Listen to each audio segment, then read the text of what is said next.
Bagi yang akhir 1 minit segambut, kemudian minta Menteri rumuskan kerana masa telah habis dan sila segambut. Terima kasih. Saya ada dua isu saya nak penjelasan daripada Yang Berhormat Menteri. Adakah jawapan Yang Berhormat Menteri tadi adalah an afterthought dengan izinnya, kerana saya baca berita selepas pembentangan belanjawan bahawa Menteri ada mengatakan ataupun ada sources dalam laporan yang kata Menteri sebenarnya tak sedar 85 juta peruntukan jasa ini ada dalam bajet.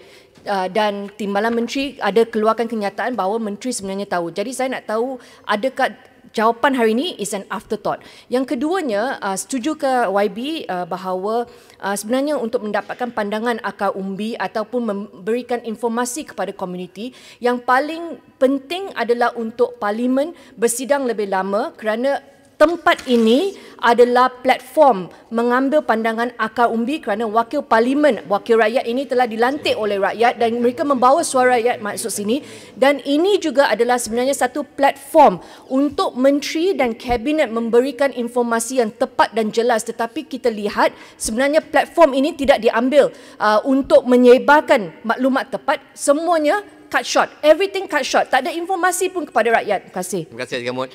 Menteri, saya nak tanya berapa minit sebelum saya bagi 3 minit rumuskan. Cukup. Pertama, dengan Yang Berhormat mantan menteri tentang piecemeal, saya rasa we are on the same page. Kita teruskan kerja-kerja itu. Saya dah sebutkan tadi bahawa bezanya ialah kerana ini program baru. Ya, bezanya ini bukan jentera propaganda. So tolonglah jangan sebut jasa, sebutlah dia sebagai JECOM. Berapa kurang daripada 85.5 juta, saya rasa ini sedang dibincangkan. Ya. Kemudian, betul kita ada banyak Yang Berhormat agensi, tetapi kekurangannya pun sama. Beberapa hari yang lepas saya buat mesyuarat dengan semua agensi yang terlibat dengan penerangan. Kita ada 3 komponen kerja penerangan ini: analisis, penyelesaian atau solutions dan pelaksanaan. Analisis dan solution itu sangat kurang. Zaman kita sama-sama dalam pentadbiran yang lepas, kita dapati analisis itu memang kekurangan yang sangat besar.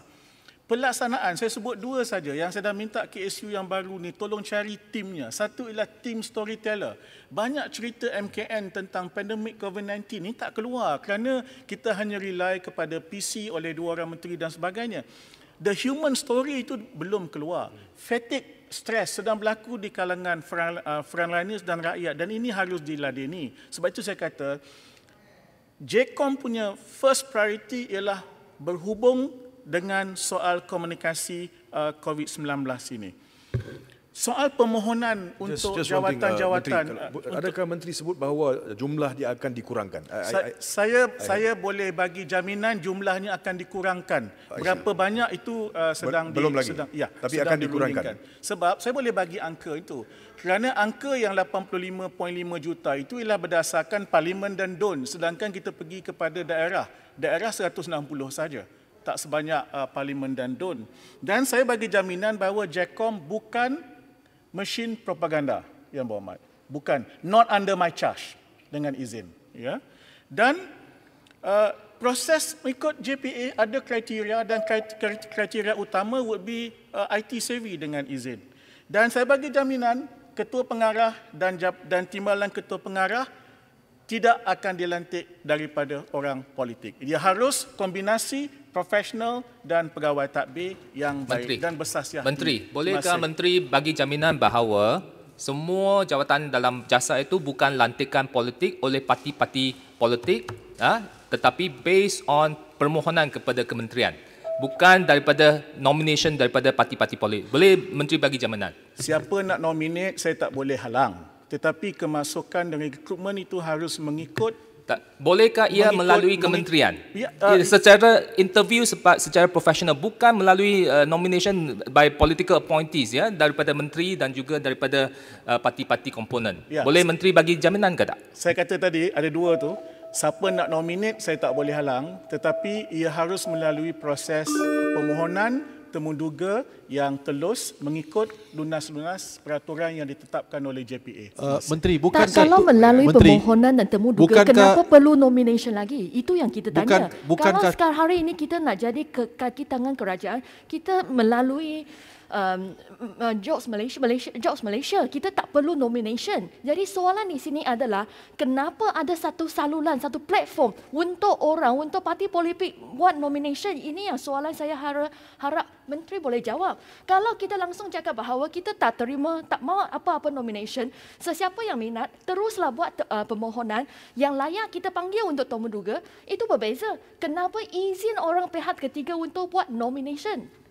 Menteri, Kulai, saya tak benarkan Kulai bercakap tadi, tiba-tiba bangun dan cakap. Kulai kena dapat aluan. Dan saya harap semua julutong dan yang lain telah saya diberi peluang. Saya harap Menteri buat rumusan dan tutup. Terima kasih Tuan Ibu Ketua. Saya faham Menteri, Jack soalan ini terakhir saya. Isu yang panjang. Bukankah tugas-tugas dan ini boleh boleh dibuat dibincangkan. oleh RTM, Finas dan Bernama?